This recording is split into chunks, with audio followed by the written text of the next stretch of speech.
Rescue workers have moved their search in hopes of finding a worker trapped in the rubble of a collapsed building in St. Petersburg. The 67-year-old man was working for a company hired by Progress Energy to demolish a 180-foot tall building on their property when it collapsed. Tonight, our Dave Reynolds goes in depth to see what is involved in this kind of search and rescue. The large-scale rescue attempt was headed by Florida Task Force 3, a group made up of fire rescue crews from Tampa, St. Petersburg, and Hillsborough County.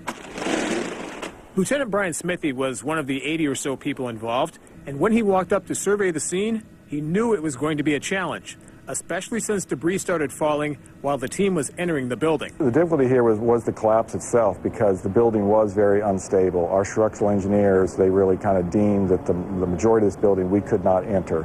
And so that's where we had our canines, the dogs, as a tool, where we were able to get them through some small openings. Smithy knows firsthand how valuable it was to have the 4 canine dogs on the collapse site. He was part of a search and rescue team which was sent to Haiti following the January earthquake, and also worked with the dogs during several hurricanes which struck the Gulf Coast in the last few years. These dogs are good. There's a little over 200 of them in the country spread out around the nation, and we just happen to have 6 of them here in Tampa.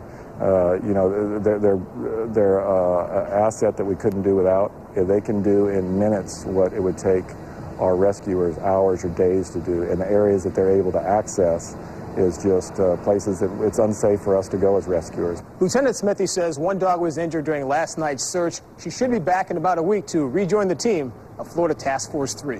In Tampa, Dave Reynolds, ABC Action News.